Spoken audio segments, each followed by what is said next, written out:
Hello everyone, welcome back to my channel. আশা করছি সবাই অনেক ভালো আছেন।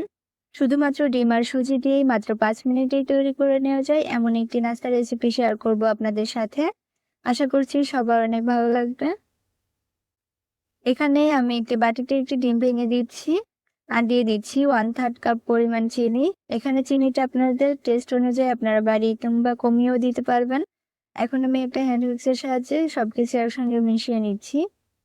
খুব ভালোভাবে মেশাতে হবে যাতে করে ডিম আর চিনি একসঙ্গে মিশে যায়। আমার মেশানো হয়ে গিয়েছে। এখন আমি এর মধ্যে দিয়ে দিচ্ছি 1 কাপ পরিমাণ সুজি। সবকিছু একসঙ্গে একটু মিশিয়ে নিচ্ছি।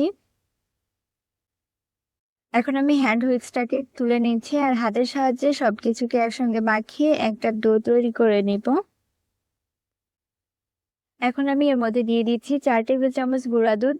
গুঁড়া দুধটা দিলে এর টেস্টটাও অনেকটা বেড়ে যায়, আপনারা অবশ্যই দেওয়ার চেষ্টা করবেন। সবকিছু একসঙ্গে মেশানো হয়ে গিয়েছে। এখন ঢেকে একটা সাইডে রেখে দিচ্ছি 15 মিনিটের জন্য। আর ফিরে আসছি 15 মিনিট পর। 15 মিনিট পর ডোটি অনেকটাই সেট হয়ে গিয়েছে। এখন আমি হাতের তালুতে সামান্য একটু তেল লাগিয়ে নিয়েছি আর সুজির ডো থেকে সামান্য একটু ডো নিয়ে প্রথমে হাতের মুঠিতে করে চেপে চেপে তারপর হাতের তালুতে করে এভাবে করে চ্যাপটা করে নিয়েছি। আর এভাবে করে আমি সবগুলো পিঠা তৈরি করে নিব।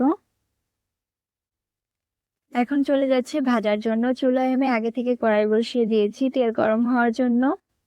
তেলটা যখন হালকা গরম হয়ে আসবে তখন এক এক করে সবগুলো পিঠা ছেড়ে দিতে হবে। আর চুলার জালটা মিডিয়াম লো আঁচে রেখে পিঠাগুলোকে ভেজে নিতে হবে, তা না হলে উপর থেকে কালার চলে আসবে কিন্তু ভিতর থেকে খুব ভালোভাবে কুক হবে না। কয়েকবার উল্টিয়ে পাল্টিয়ে পিঠাগুলোকে ভেজে নিতে হবে, তাহলে উপর থেকেও সুন্দর একটা কালার চলে আসবে, ভিতর থেকেও পিঠাগুলো খুব সুন্দরভাবে কুক হয়ে যাবে। যখন পর্যাপ্ত কালার চলে আসবে তখন তেল ঝরিয়ে পিঠাগুলোকে উঠিয়ে নিতে হবে।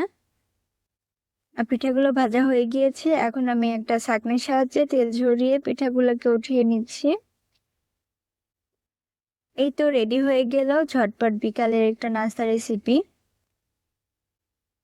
এটি দেখতে যতটা না সুন্দর, খেতে কিন্তু তার থেকেও বেশি মজার হয়ে থাকে। আপনার বাসায় অবশ্যই একবার ট্রাই করে দেখবেন আর আমাকে কমেন্টে জানাবেন কেমন হলো। আমি আশা করছি আমার আজকের রেসিপি আপনাদের কাছে ভালো লেগেছে। যদি আমার রেসিপিটি আপনাদের ভালো লেগে থাকে তাহলে অবশ্যই আমার চ্যানেলটি সাবস্ক্রাইব করবেন, ফ্রেন্ড অ্যান্ড ফ্যামিলির সাথে শেয়ার করবেন। সবাই ভালো থাকবেন। আল্লাহ হাফেজ।